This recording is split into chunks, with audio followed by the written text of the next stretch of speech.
out that anxiety. I was like, I can go ahead and do that again. I got another cute jacket, it's fine. So anyway, before we get started, I need to ask you all a favor. Well, first I need to know, was anyone in here yesterday besides my family? Excellent! So I can reuse all the same jokes. Okay, perfect. I don't have anybody here to introduce me today, I assume, because they, just added me in, but the bio was something like, I went to school, and then I went to more school, and I got a fancy degree that I don't really use, that's fine. I do currently work for Special Olympics Nebraska. That is kind of separate from my autism advocacy work, but then again, it all sort of fits in together. The story that I have based my presentation on was actually published about a year ago in Autism Asperger's Digest, and it does currently live online in their archives, and I own the copyright, but I've allowed them to keep it on their website in perpetuity. It's also in your book, so that's the kind of thing, if it's helpful for you in any way, you can always go online. It's at autismdigest.com, or you can always use the book, or you can just, call me and I'll just talk to you for a couple hours. Okay, so before we get started, like I said, I do need to ask you a favor. I need everybody to stand up. Oh yeah. It's audience participation time. Okay. I need my assistant, but my assistant is busy. Robin, you're the new videographer. Hooray. Okay, I'm gonna walk in front of my thing for a second here. I need everybody to flap your arms like this. Okay, good. Now I need you to do the one-handed clap. And as you're doing that, I need you to go skip, skip, skip, skip, skip, skip, skip, skip. Okay, that's, y'all look weird, stop me. Okay, the next thing we're going to do is what we call the moppy hug. It goes like so. Now, I would like for you to try this, but if you don't like touching people, that's fine. I actually don't either, but I'll touch my sister. It goes like this. Okay? That's called the moppy hug. Go ahead and try it. Try it out. Moppy hug. There you go. Here, I'll give you one. Moppy hug. Here's a moppy hug. Good job. Excellent. How about a hand for my assistant? Very well. All right, so that's just a little bit of a couple of my mom mannerisms. This is only my second time ever presenting in this forum, so I do still, see, I forget things like that. I do still have to cheat off my note cards a little bit, so I'm hoping you'll be forgiving. Good afternoon. Thank you for coming. No, just kidding. So, as I was saying, it really does humble me that you guys are interested in our story, and it gives me an opportunity to present a really unique perspective on ASDs. It also gives me a great platform to practice my stand-up. So, a priest and a rabbi walk into a bar. No, I'm just kidding, it was a church. No, I'm just kidding.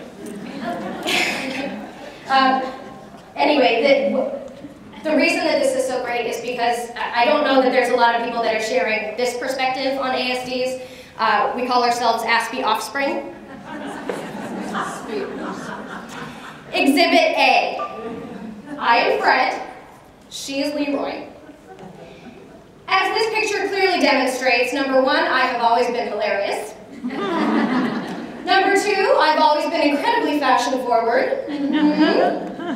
And number three, I have always had a double chin. You're born with it, sorry. It's not really going to go away. For as long as I can remember, my mom has called me Fred, and she's called my sister Leroy. And we used to think that we shared this magical, mysterious secret of our mom and the way that she was. And I thought, no one would ever understand this. And who would want to? Disclaimer. This is not a formal presentation. I am not an expert. I'm not a clinician. You're not going to hear statistics and best practices, and this is what you should do for your special needs child, or blah, blah, blah, blah, blah. I don't know any of that. I really don't know anything. I just pretend like I do. No, just kidding. So, what I can tell you is that I am telling you a story about a woman who has an autism spectrum disorder who happens to be my mom, and I happen to be an expert on my mom. Here are some topics we will cover, and this will be great for your certification because it's so official looking. We are going to talk about confusion and frustration. Those are things that everybody feels about their parent, no matter their, We're going to have some laughs, obviously, because I'm hilarious, right? Yes. No, don't try. We're going to talk about rejection and feelings, so many feelings. I'm feeling things right now. We're going to talk about discovery. We're going to laugh some more. We're going to talk about labels. Labels were very important to me because I am a Virgo. Are there any Virgos in the room? Woohoo! We like things to fit in a nice, pretty, clean box. We like everything to have nice and clean edges, and coloring outside the lines does not live in my world. And then we're going to talk about acceptance, which has nothing to do with being a Virgo because obviously we're the best kind. I think that everyone can agree, whether you're a psychologist, psychiatrist, educator, specialist, that the human's most intimate relationship begins with the relationship with their mother. And the only other relationship that I would say is quite as intimate is with your therapist, and if it's not, you need to get a new therapist. Everyone struggles to identify with their mother, to figure out who they are, what is their connection to their mother. Do they connect to their mother? I'm no different. My story is no different. I'm ultimately the same as all of you. Who am I? Who is this woman who gave birth to me? The only difference, like I said, is that I'm an aspie offspring. It first occurred to me that people might actually be interested in our story back in about 2002, 2003. I was living and working outside the Washington, D.C. area, and I was working for a place called Imagination Stage, www.imaginationstage.org. It's a family theater arts center for family and children, and they had many adult troops with people with mixed abilities. Drink the water. That's my nephew. Drink the water. I will give him water. Here you go, sweet pea. Can you say hi real quick? Thank you.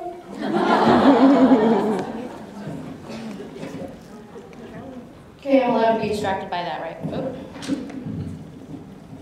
Okay, so Imagination Stage was a theater arts education center for children and families, and what would happen is, you know, when a child with disabilities ages out of the mainstream system or they turn 21, then it's like, oh, all of a sudden they have life figured out and they're not our problem anymore. I know that's a little bit of a harsh statement, but that's kind of how it used to be. And so at Imagination Stage, they were encouraged to continue staying in their acting troupes, continuing to participate, even though technically they weren't necessarily children. But they ranged in age from, they had to be over 21, and that was it. That was the only stipulation. So we had David here, who was 55 at the time of this photo, and then I think our youngest was Jared. Jared, I think, was about 22 in that picture. So I volunteered. I was a volunteer mentor for them. I have a background in the arts. I was a theater major, dancer, obviously wannabe stand-up comedian. And what they would do is every year through therapeutic exercises they would create, through theater, they would create their story. And that became their performance piece for the year. It was incredibly cathartic and it was amazing. And my favorite show that they ever did was called Love is a Disability. And they had a little rap and it would go, love is a disability. It was very, very cute. But mentoring this group and being involved with them, it was really my first exposure to such a wide variety of, developmental disabilities, physical disabilities, cognitive, whatever the fancy term was. I really just hadn't had that much exposure to them, and I felt this very instinctive connection. I felt like whatever it was that makes a person click, I had it with them, and I couldn't explain it. I didn't really understand why. And I kind of started viewing them as a menu because I was thinking, well, gosh, she acts a lot like my mom. But she really talks like my mom. And actually, there's quite a bit of this guy that's like my mom. And this guy, he was really obnoxious actually. But, so I kind of looked at them and I was like, okay, well, these people all actually have disabilities. Maybe there's something to them. But I didn't really know. All we really knew about my mom was that she had a learning disability. We didn't know how extent. We didn't know exactly what it was. We knew she had OCD, even though, again, it wasn't officially diagnosed, but oh my God, you knew she had OCD. So it was really difficult for me to explain my mom to people. I was always very careful. I didn't want to, oh, she's got this or she's got that, because I really had no idea. but I would say she has symptoms like Tourette syndrome because she would make noises with her nose and throat, and she would kind of, twitch.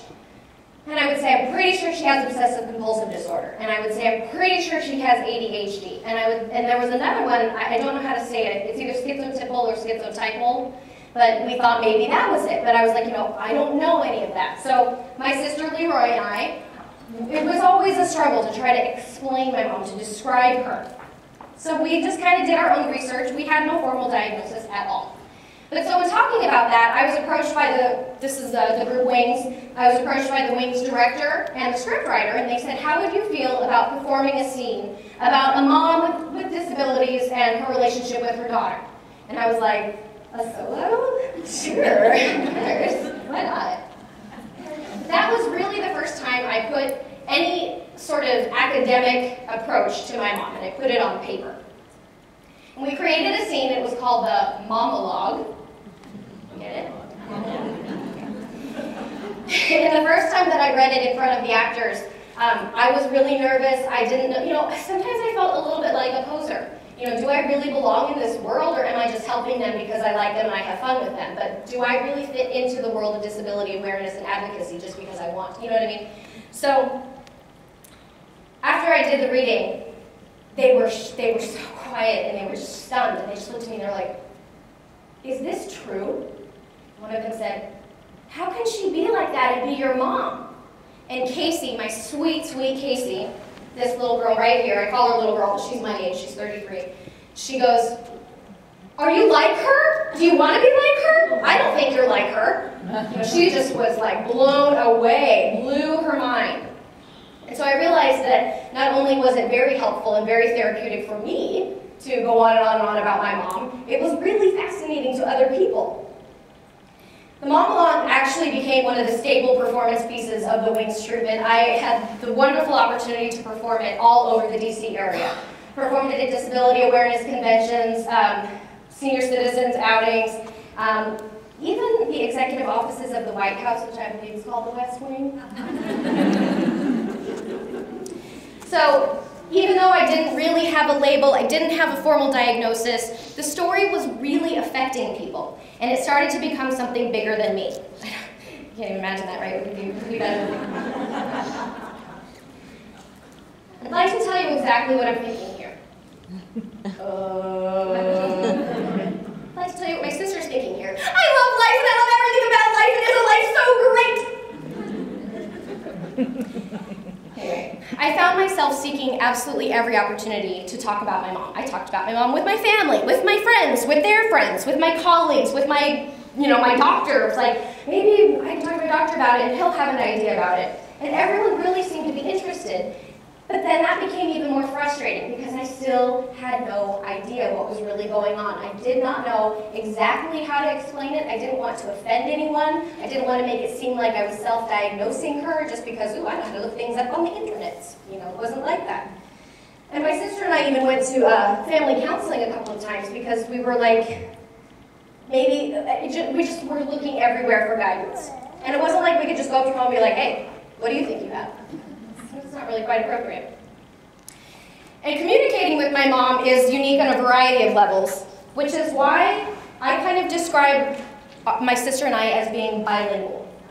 When you grow up in a household with multiple languages, you sort of understand a different kind of culture, and you can communicate in a different kind of way. Well, that's kind of how it is for my sister and I. We can communicate in the normal world, and we can communicate in the moppy world, which is also our mom. And she actually has a lot of little nicknames like that. Most of her language is based on humor, and a lot of it has an exaggerated East Coast accent. She did grow up on the East Coast, but she doesn't have an accent, so we're not really sure why she does that, but it's funny just the same. But some of her favorite words, instead of saying excited, I'm excited to go to the movies, I'm recited, I'm so recited. Or when she gets scared, she goes, skip, skip, okay, which we would later learn is flattening, right? Exhibit 47 of how could we not have known this before. She calls her soap opera the soapy. It's her favorite thing to do, and she was that's why she was late, because she was watching her soapy. She calls fish, bleh. sled, this fish, which actually came from my sister when she was a baby. She couldn't say the word fish. And of course, she calls herself Moppy, which was a joke that started when I was little and it just stuck. Now, it's not that she doesn't know the given names of people or things. Of course she does. She's very competent. But for her to be able to coexist kind of in the normal world, it's easier for her to use her own words. It's more comfortable for her to adapt. So obviously, my name is not Fred. My name is Wendy. But does she call me Wendy? Never. And when she does, it really freaks me out. Don't do that. I don't like it. It's weird. When we were little, our Moppy provided us with, the basic needs. Food, shelter, water, sometimes. Never Kool-Aid and never sugared cereals, by the way. She also did a lot of kind of regular activities. She took turns in the carpool. She took the garbage out. She would take me grocery shopping with her every Friday. That was kind of our Friday night date. I used to get so excited. Friday night was Cup Foods night. And I'd help her cut the coupons, and we'd organize it based on the aisles in the store, and I got to organize the cart, because again, I'm a Virgo, I'm really anal, and I need things to be perfect in my way, I'm going to freak out. So, and that was our date, and that was mom time, that was bonding time. She also, and I just remembered this yesterday, and I didn't say this yesterday, I used to take the bus to school, and when I was younger, every morning, when I would get on the bus, and the bus would pass by my house, there was my mom in the kitchen window, waving to me. She was really affectionate with us when we were little. As we got older, that kind of faded. And some of that is a natural progression anyway. Children sort of pull away from affection. But she really pulled away from us, which was really difficult because she was really attentive to our pets. She'd love them, hug them and kiss them and squeeze them and spoon with them and all of these things. And even though I love animals so much, there was a teeny tiny part of me that was resentful because she didn't seem to love me that way. That's all stereo. Sorry, it's my phone. I'm trying to contribute $5 to the ASN. That's what we do in our meetings. The biggest characteristic about my mom that I remember though when I was little is that she never took herself too seriously. She wasn't going to try to pretend like she didn't have these weird quirks, and she wasn't going to try to pretend like she knew how to do all of these things magically, like she was, Martha Stewart in the kitchen or something. She never took herself too seriously. But it still never stopped me from wondering, why? Why is she so different? I was obsessed. I was obsessed with it. I'll admit it right now. So you're probably wondering, people always ask, what was it like? And there's a whole long list of things that she didn't do when we were growing up. She didn't cook. She didn't clean the house. She didn't teach us about the birds and the bees. She didn't teach us how to wear makeup or how to go clothes shopping. She didn't do those things. She did not ask, how was your day today, honey? And it was painful. She would obsessively watch TV, which she called her me time. I need my me time. And I used to say, what about me time? I need me time from mom. It was very painful, and it, to me, was interpreted as a rejection. I was a child. I just wanted attention from my mom. So there was confusion with some of our peers. Was she abusive? Absolutely not. Never laid a finger on us in that way, at all. Never. Never was on, drugs, was never into alcohol. My mom just isn't into that stuff. So what was it? Why? Why was she so seemingly indifferent?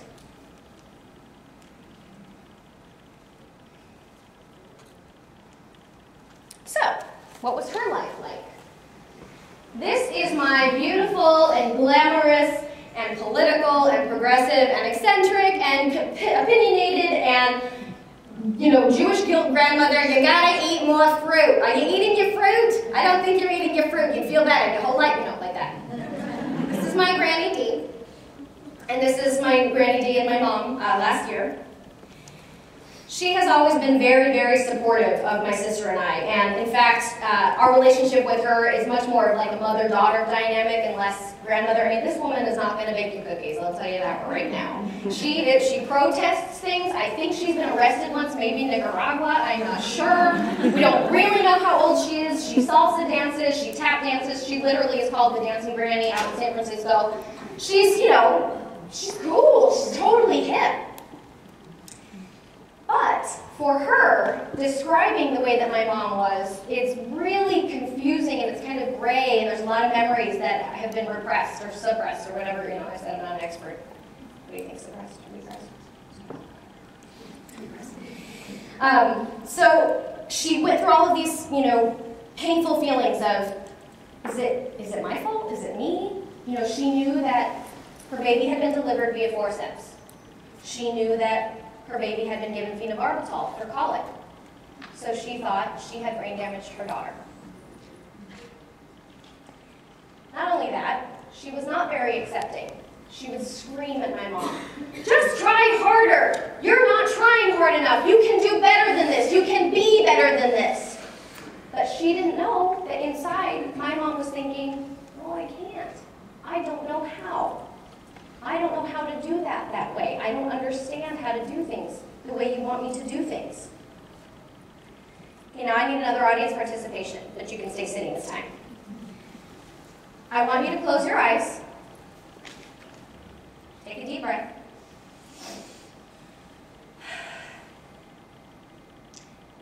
And I want you to shout, well, maybe not shout. I want you to say out loud the first word that comes to your mind when you think of your mother. Go. Okay, that was too quiet. Say it again. Friends. Okay, I heard nice. I heard friendly. Did I miss a really good word? Love. Love. That's a great word. Okay, now I want you to close your eyes and think of her again. I want you to think what she looks like. And this can be present day, this can be a childhood memory. What does she look like? What does she smell like? These are thoughts you can keep to yourself. How does it feel when she touches you? How do you feel when you think about her? Now I want you to keep those thoughts and those words in your mind as I continue through the story. This is my cute mom in high school. She was destined to slip under the radar. She seemed to develop normally through about age 4, age 5, and that's when, you know, my granny puts it, she just kind of stopped progressing. I didn't know why. Was there a trauma? Was she born with something?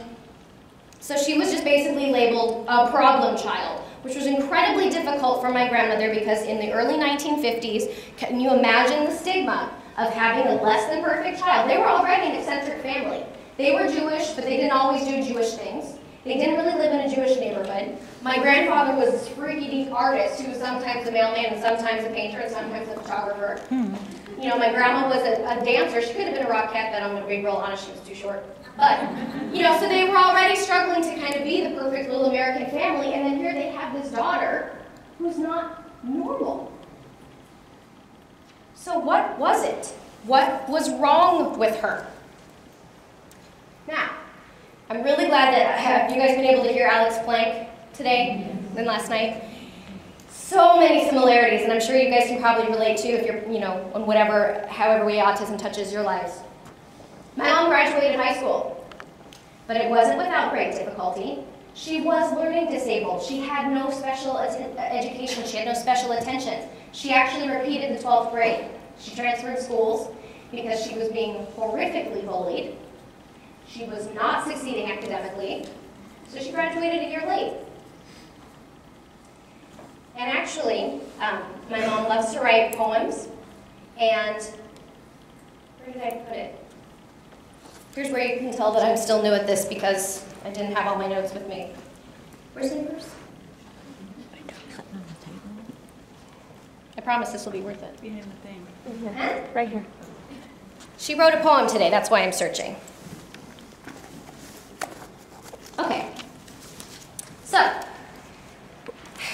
One of the saddest stories that my mom has ever told me is that she had a name for kind of the pretty and the popular girls. They were called the cream of the crop. But unfortunately, somebody leaked that to the girls in the cream of the crop, and they were really torturous to my mom. And actually, one day when my mom was in 10th grade, they singled her out in the bathroom, and they stripped her of her clothing, and they threw her clothes out the window. Now, I don't tell you that so that you don't picture the autistic child in your life and think that's going to happen to them. It's not. Because you're so much farther along, because you have that label. But anyway, so my mom writes a lot of poetry, and she wrote a poem about the shootings in Columbine back in, was that 99? And I'm not going to read that whole poem, but one of my favorite lines from that, and this is the part that I really want you to listen to if you're an educator or a parent, or you're a sibling or relative, or maybe if you just have a heart. If you don't have a heart, you don't have to listen. One of the lines is, "I told the teachers the kids are mean. All they said was, typical teen." So I want you to think about maybe how far we've come with that. And then today, because my mom is gifted with words, she wrote a little bit of a poem, and it goes like this. "I don't believe in violence, but I don't believe in silence. You've got to fight the bully, and you will be supported fully." Because now she knows, had she been given the right attention, she would have been supported. And that support, unfortunately, it wasn't at home. And I think that's a huge contrast between people like the Temple Grandins and the Alex Planks of the world and my mom. And I don't say that for pity. I don't. I just say it for awareness. Because her parents were not really in tune, because they weren't really proactive, my mom struggled and suffered, and she went years without any kind of intervention. Her father was verbally abusive, and I don't use that word lightly. He was mean. He was a mean, mean man. And he was later stricken with dementia, and he died right after my sister was born. They never mended. There really wasn't any relationship to mend. But thankfully, my mom's always been very close with her little brother. I didn't realize I had put back, sorry. This is my Uncle Elliot. Oh, excuse me. His nickname is Spike Savage. I think he gave himself that nickname, though. And they've always been really, really close. And they actually sort of have a language together. You know how sometimes twins have a language? You've probably seen that YouTube video with They kind of do that. They don't really babble. But he's always been very supportive of her, never judging, never pushing, always accepting. He's still kind of dealing with the labels that we have now, but he's always been really supportive of her. So, here I am, very intense little girl with a mullet and my Snoopy. Surviving life's normal challenges with a non-traditional mother is confusing enough. So what I did, and again, this kind of goes back to Alex, I pictured life like a movie. When I would go to my friends' houses, I would get so excited because they were going to have a normal mom, and their normal mom was going to cook dinner, and their normal mom was going to fold the laundry, and she was going to go outside and talk to the neighbors, and she was going to let the dog out, she was going to do all these normal things. Normal, normal, normal. It's all I wanted was normal. And I'm going to tell you right now, I know normal can be a really bad word in school. I know that we don't like to call a kid normal or abnormal, but I'm telling you right now that the Aspies in my life use that word. It is not a bad word. They don't feel normal. I did not feel normal. My mother was not normal. Probably going to ruffle a bunch of feathers by saying that. But I heard Alex say it. I heard Temple Brandon say it. I understand if it's not PC to use it in school, but people in the community, at least in my world, use it. In our minds, academically, of course we knew our mom loved us. She's our mom. She has to love us. Of course she does. But in our hearts, we knew it was a very different kind of love. It's not the kind of love that is going to be like, let's go do something this weekend. Or, hey, I missed you today. And there was never any sweet little caresses or touches that would say, love you. There just wasn't any of that. I didn't even really know that that's what a mom did until I saw another mom do it. So I was very anxious and I was depressed. I think I was diagnosed with depression when I was 4. Yeah, 4, I'm an overachiever, go me! But all I wanted was my mommy. I wanted my mommy to make it all better. And what did I have? I had this woman that I called Moppy, who didn't relate to me, who couldn't support me. I didn't understand her. She didn't seem interested in me. You know, and I felt completely lost. I felt cheated. I felt like I did something wrong. My mom used to get so upset, and she would call me Daddy's little clone, because me and Daddy were really close. We were buddies. We kind of got each other. And then I started thinking, well, if my mom doesn't want me to be like my dad, but I'm supposed to be like her, I'm not really sure what I'm supposed to be like. So I just kept thinking, it must be me. It must be my fault. I did something to deserve this. I felt isolated. I felt defective. It seemed like my big sister, she was so pretty and so sociable, and she knew how to go shopping, and she went on dates with boys, and her hair was big and beautiful and Aquanet, you know, everywhere, and she just knew how to do things. She was fashionable. It seemed like her life was going to be full of color, and my life was going to be dull and gray. From my perspective, my pretty big cool sister was just better at having our mom for a mom, and I just didn't know how. So it's usually around this time that people say, oh, they don't say that. Okay, so where is your dad? So this is my cute dad. He is loving, he's feisty, he's unconventional himself. He is fiercely intelligent and will remind you at every opportunity how intelligent he is. He calls himself a proud elitist. He's also not quite as funny as he thinks he is, but don't tell him I said that. He's affectionate. He always says that he was born to be the father of 2 little girls because you know, he's the one that braided our hair. Actually, he's the one I should blame for making me have a mullet till I was 12. Because he was our fashion consultant. What? So our dad was kind of the foundation of our stability. He was the one that helped with the homework. He was the one that helped, with kind of life challenges. And this picture is obviously very recent, but I really like it because we look really happy. My dad recently underwent gastric bypass, and he's down to about 140, 145 pounds. And so this is one of our after pictures, and he just looks really healthy and happy there.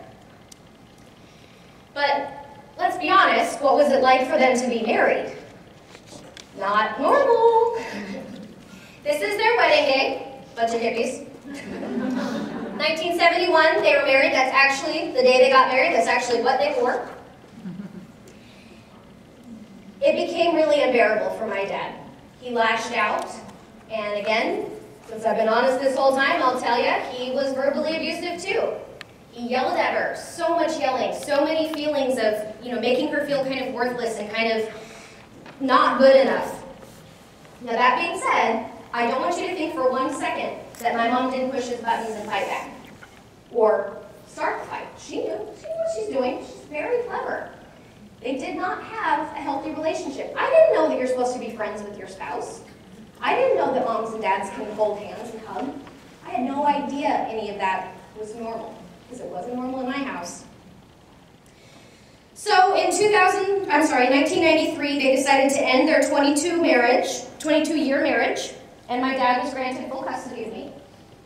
And when they told my sister and I, we were like, yes, hooray, finally, you do not need to worry about us, we're going to be fine. We really wanted you to do this a long time ago. It's fine, we'll be fine. They really did not need to worry about how we were going to be. Whoops, pretend like that didn't happen.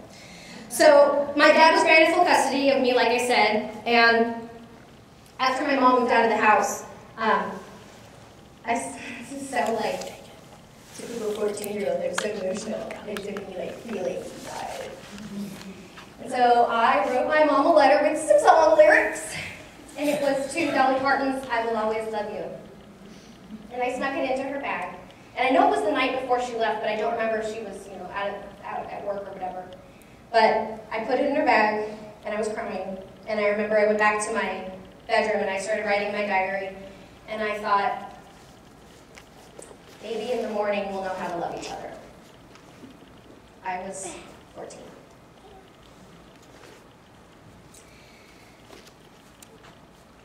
So my mommy and I became estranged for almost 4 years. We didn't have any interaction of any kind. We didn't talk on the phone. She didn't come to my recitals, my concerts. She wasn't allowed to, actually. I wouldn't allow it. She did come by the house every once in a while, just to visit the pets. But my dad would make sure that I wasn't there because it was just too hard for me. It was too hard for me to cope. It was too difficult. I knew that this was not, I knew that I needed separation. And after she was gone, my dad and I were sitting in the living room, and I don't even think we had the TV on. It was one of those really weird, quiet moments in the house where, like, there's nothing going on. And my dad said, "Do you feel kind of peaceful right now?" And I was like, "Yeah, I do." It wasn't that we were blaming my mom. It wasn't that we thought it was all her fault. We just, we knew that we were moving on. We knew we were moving to a better place. I was in and out of therapy for most of high school. Therapy, right? Yeah, anyone? Right? Anyone need to be in therapy? Yeah. But, it was not only because I was anxious and depressed, but I had really terrible migraines, and so they thought that it was maybe stress-induced, and, we'll just get her to talk about her problems for 1 hour a week, and that's going to cure everything. It didn't. You probably figured that out. But it was really difficult because they would always insist on talking about my relationship with my mom. Can we talk about how that makes you feel about your mom? You called your mom this week? No, I'm not going to call my mom. And it got very frustrating, and I felt like nobody was taking me seriously, and I fired quite a few therapists. I really did. I was like, you know what? This isn't worth your time. This isn't worth my time. I was strangely, self-aware for being 15. I always say that I was born knowing everything. I was born with a budget and an Excel spreadsheet, and I was like, hey, this is how it's going to be. So that's kind of how I approached therapy. And right before my 17th birthday, my therapist was like, have you thought about calling your mom? And I was like, look, okay, here's how this is going to be. I know that it's your job to elicit a really strong desire in me to make amends with my mom. Well, guess what? I'm not stupid. I don't really think I'm going to go the rest of my life without having my mom in it. I don't think that. But I can tell you right now that for this point in my life, I need to talk about boys, and I need to talk about school, and I need to talk about college. And why am I never going to be over 5 feet tall, or will I? And why is my skin bad? I don't want to talk about my mom.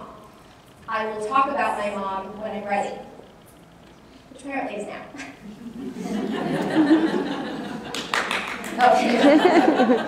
I remember the exact moment when I realized that my mom and I were just so completely on opposite ends of the world. We had just moved to Omaha from Reno. I'm a trailer park kid. Hey, don't I clean up good? And we were in the living room, and I was curled up next to her on the couch. We were watching her Soapy, which is One Life to Live. Anyone watching? There's a good storyline about bullies right now. And I was close enough to her that I could hear her heart beating. And I remember this like it was, it's very vivid. And I heard her heartbeat, and I thought, maybe that's all we're going to have in common, is a beating heart. I was 9. It's really hard for all of us, my dad, my sister, my mom. It's hard for all of us to think about all of those years of loneliness and transition. My sister, she had moved out. She was 18. She was cool. She lived with her boyfriend, and she was going to college, and she was going to make it. This was, by the way, after the Big Bang, so now her hair was really straight and long, and she was wearing concert t-shirts and Doc Martens. She was always very fashion-forward. But I learned later that, she really felt detached from both of our parents during those years. I kind of didn't really realize that. I just thought she was too cool for us. She didn't come around very much. She didn't call very much. Thankfully, I had a really strong group of girlfriends who understood that I needed positive female interaction. They went shopping with me. They helped me through puberty. I didn't know how to buy a bra. All of those things. It wasn't something that I was going to go to my dad for, okay? Let's be honest. When I was preparing to leave for college, let's see, I was only 17. I guess I was 18. My mom called Leroy, and she approached her about reconciling with me. And so Leroy called me, and I was like, no, I didn't think so. And she really had to convince me. She was like, come on, she's really reaching out. She cares about you. You know she cares about you. And I was like, whatever, she totally doesn't care. She's been out of my life. You know, because I was 17 and I knew everything, right? But eventually she got through to me and I agreed, and we met over lunch, like, you know, a normal mom and her girls would just meet over lunch, you know. And we had very awkward small talk, very awkward, but we made it through. And I was going away to college. I was staying in Omaha, and my mom asked if I would consider, you know, a phone date with her. Would I call her once a month? And again, I was like, okay. And they're like, you're just saying that because you have to. But it really meant something to her. On the 27th of every month, because my birthday's on the 27th, I agreed to call her. And if I didn't call when I said I was going to call, or if I forgot, I'd get the, Fred, you didn't call. Are you okay? Fred, you can call. Fred, you know, that kind of thing. So I realized that it was important for her to begin the reconciliation process. And we slowly began to reconnect. I would spend some time with her when I came home for the holidays. And it was okay. It was weird, but it was okay. But in some ways, you know, it did feel like no time had passed. We picked up where we left off. And I think, supposedly, I matured a little bit. And, you know, through that, you come to acceptance, you come to awareness, self-awareness, and you find forgiveness. And I kind of had this epiphany when I was about 18, and it just kind of was literally like, ding, and I was like, oh, it's not her fault. This is just the way she is. She was the best mom she knew how to be. She didn't know how to do it any other way.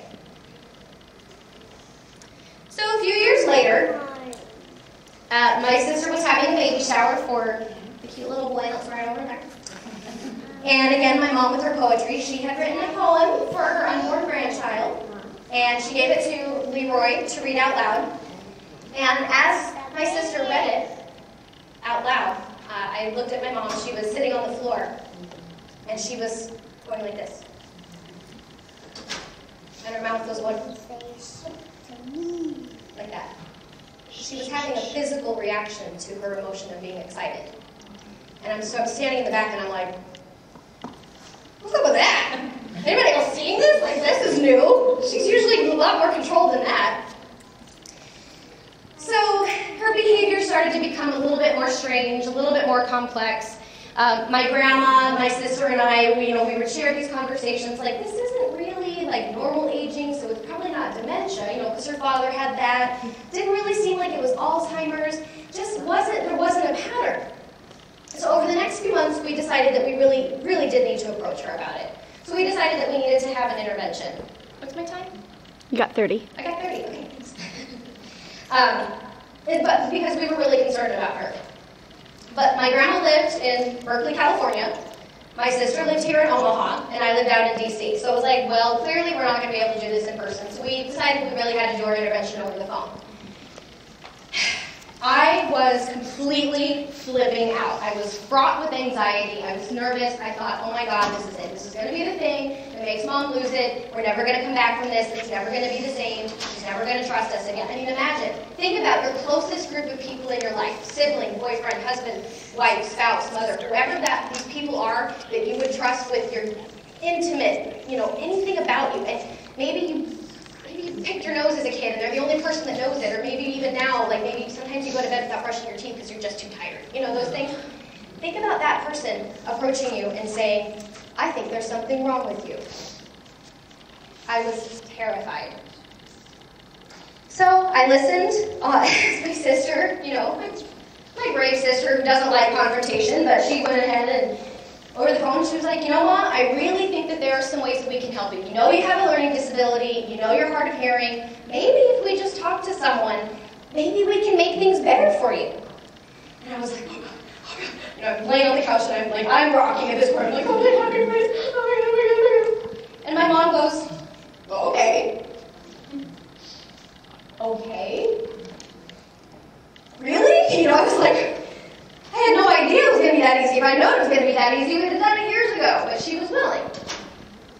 So, the process started in the summer of 2006. I got an appointment with a psychologist. I spent all this time on the phone between her insurance, and remember, I'm in DC. So I'm calling her insurance, I'm calling social workers, I'm trying to figure out family counseling, I called Community Alliance, I called every single place I could think of. And every time they would be like, I would say, you know, I think my mom has maybe something going on, she has this, this, and this. And they were kind of like, I don't know. So we went to the first psychologist, and guess what? We got a diagnosis. We got a diagnosis, and I was so freaking excited. I was like, I cannot believe this is happening after all this time. You want to know what it was? Eccentric. Your mom is eccentric. Duh. That's not what I was looking for. He said, have her take some anti-anxiety meds. Okay, no. First of all, we're not going to solve this problem by medicating it. Second of all, I gotta go. Thanks for your time, buddy. So the next one that we went to, I think was recommended by a family friend. And he spent a little bit more time, a little bit more attention. And guess what?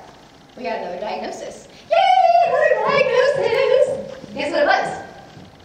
ADHD. Have her take some Ritalin.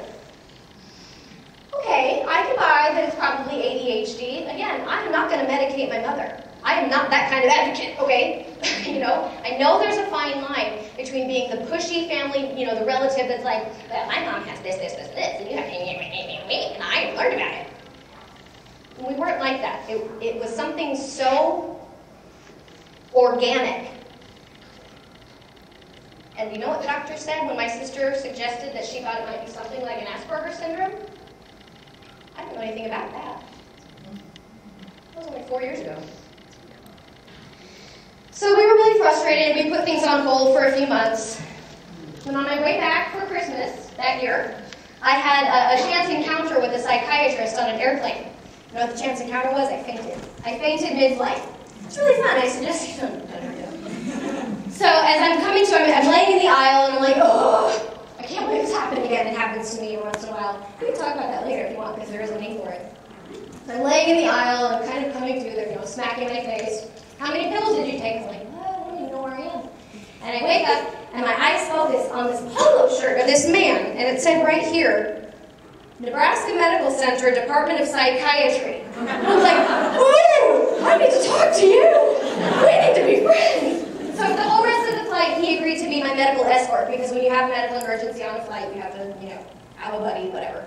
So we talked about everything, couldn't stop talking. He was really interested, he was really fascinated by us, and I was so grateful that I fainted and I have really weird health issues, because that's the only reason I met him. And so in the spring of 2007, right before my sister's baby shower, it was actually kind of in between all that, we were granted a full psychiatric evaluation at the Nebraska Medical Center. And my mom went. It was a whole day, which is really hard for her to keep her focus for a whole day. And she took every test, and she answered every question, and she talked to them, and she sat there, and she got her lunch breaks, and her snack breaks, and her water breaks. She was 58. August 2007, a 5-page memo. Dun, da, da, da. Obsessive compulsive disorder, tic disorder. Oh, that's that reason why she goes, and she knows things, and she has eye things, and she twitches her head. It's not Tourette syndrome, it's tic disorder. Why did nobody ever say that to us? I don't know. Anyway, nonverbal learning disorders with characteristics most closely resembling Asperger's syndrome, attention deficit hyperactive disorder, severe anxiety, paranoia. Hooray! We've got a home run, people. We have labels. We have a diagnosis. We have a diagnosis that's real, that means something, that explains something. So now what? It didn't change anything. All these years, all I wanted was a pretty package to put it all into with a pink bow, because who doesn't love pink bows? And it wasn't going to change anything. What it did do was it kind of thrust us into this new world. Legal jargon, medical jargon, paperwork, power of attorney. I'm not an attorney. Why do I have to sign these papers? I don't understand. All this information, helping her with the, you know, her schedule and all these things.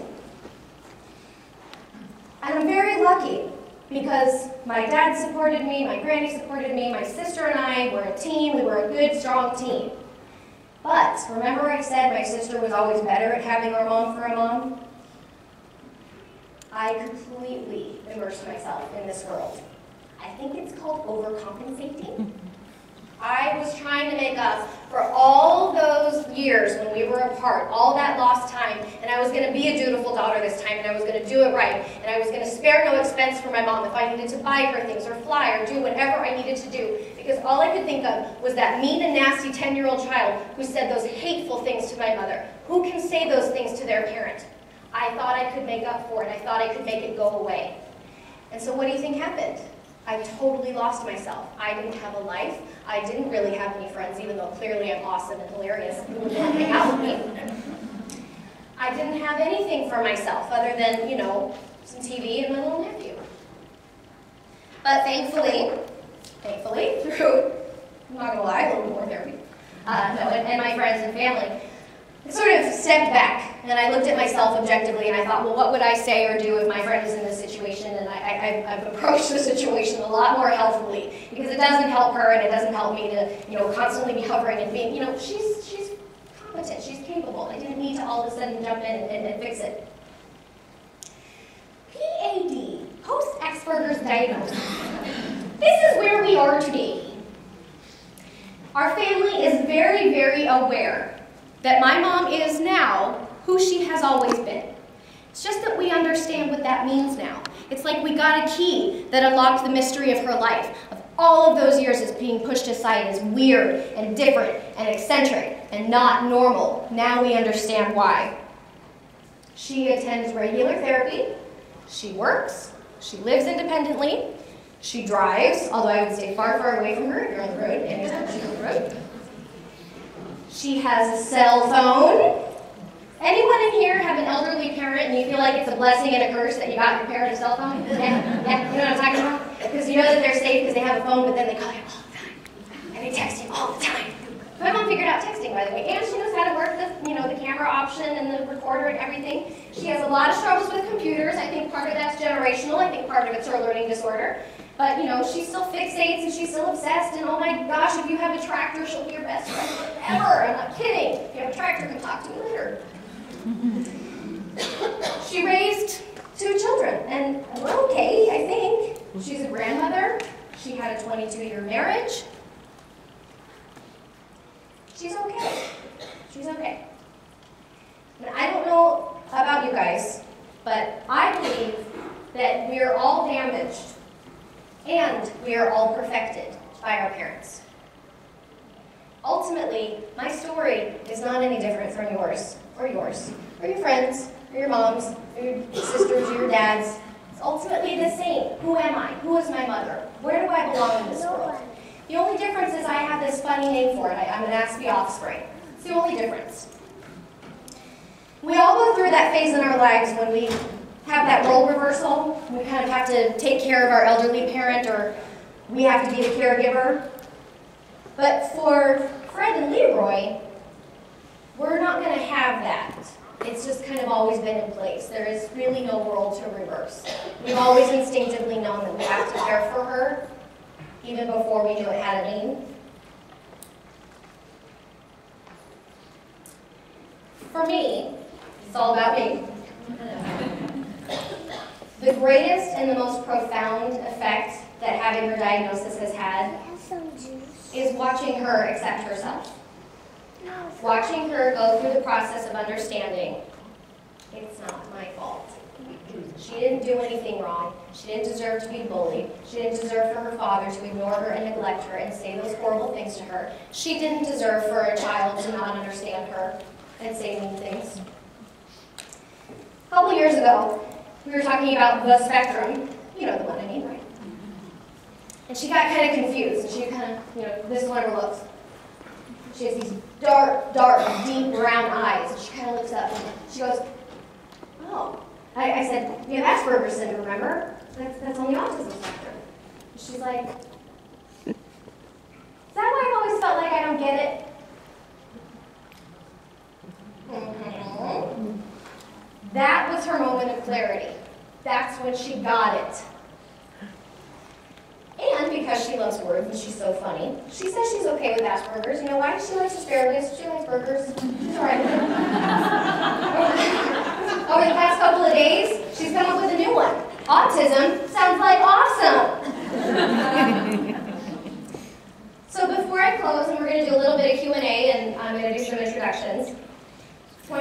eyes again. I want you to remember those things that we thought about our mom. Those words that you thought of. Whether they're positive words, negative words. Think about how you feel when you think about your mom. Are you instantly upset? Are you instantly panicked? Do you think, oh, I forgot to call her? Or are you so excited because you're having lunch with her? Are you sad because she's passed away? And I want you to ask yourself if the way you think about your mother is fair. Because when I was little, the words I thought of with my mother was not fair, cheated, not loved. And now, when I think of my mother, the word that comes to my mind is mine. Thank you.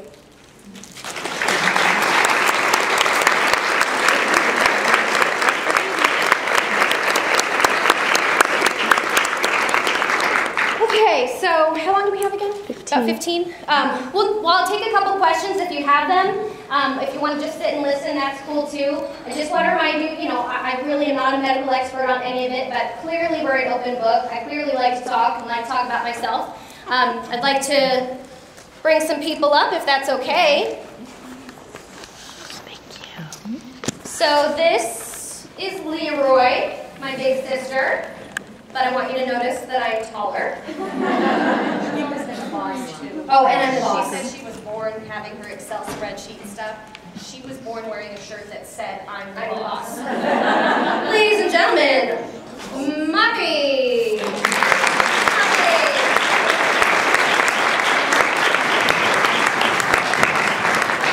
And this is the very adorable, rocking the old school Beaver Fever hairdo. This is Charlie. Can you say hi? Hi.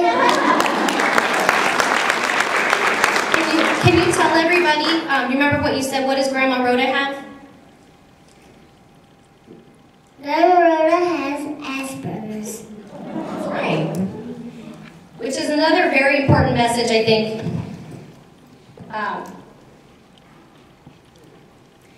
And Alex Plank talked about this too. If you got it in your family, don't hide it, don't deny it, because all that comes with that is shame. And my mom lived enough of her life being ashamed of herself, and we gotta stop that. We gotta stop it. I mean, part of it you'll go through anyway during the maturing process, but don't hide it, okay? I'm like, being a teacher now, don't do it. What? I'm going to make Wendy write a presentation about being a mom and being an Aspie offspring, because that's been very interesting. But I Go to preschool every day. But this guy absolutely adores her, and I can't say that about all of his grandparents. So, what I'd like, obviously our story is a little bit unique and everything, but there's kind of two main points that I'd like you to go away with. Number one, this story used to be about me, and it used to be about me needing therapy or, needing to get over it and connect with my really upset inner 9-year-old child. It's not about that anymore.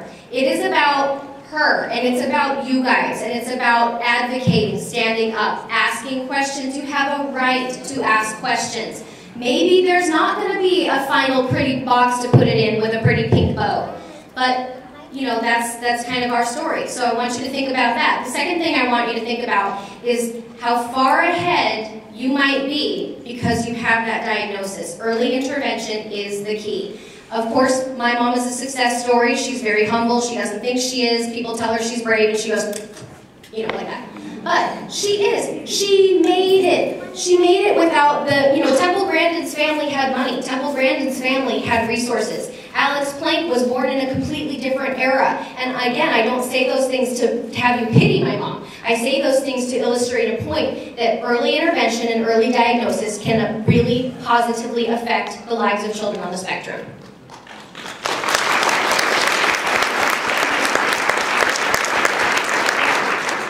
Okay, does anybody have any questions for us? Any question would be okay. And if it's not, I'll just, stomp away or something. No? Really? Robin, ask a question. Get us started. So, where did you go to school and how long, you little school fiend you? School? Oh, well, I went to undergrad at Coe College in Cedar Rapids, Iowa. I have a degree in theater and dance. And then I went on to graduate school at Wayne State University in Detroit. I have a Master of Fine Arts in Theater Administration, which is clearly why I work at Special Olympics. I had worked in arts administration for a very long time, but being involved with the Wings company that I showed you before, my mom's journey, all of that, just sort of led me to special needs advocacy. Megan, would you leave when you pop that door open so if people need to escape, they don't feel weird? And I really don't. Oh, someone asked my sister a question earlier. Go ahead. Somebody asked me earlier if, since Wendy's story was published and she's been doing these presentations for so long, since yesterday, if other people have come to us and said, hey, I think you helped me figure out what's going on with my parent. And that was a really good question because Wendy and I were just talking about that yesterday before her first presentation. She's, oh my God, nobody's going to come. Why do they want to come? They're teachers, they're parents of Aspies.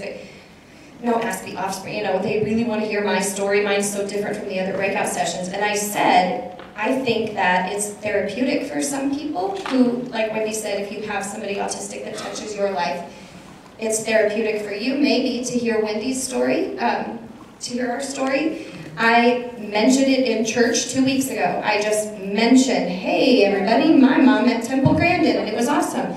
And that was 2 weeks ago. And since then, I have had 3 people at church stop me and say, I need to talk to you.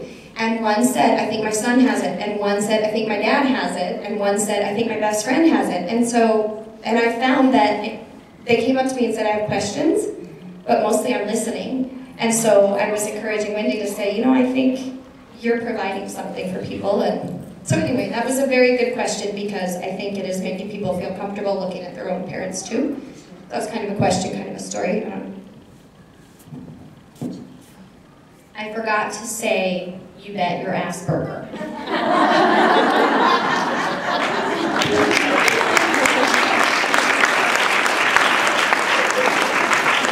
and Charlie has a closing statement.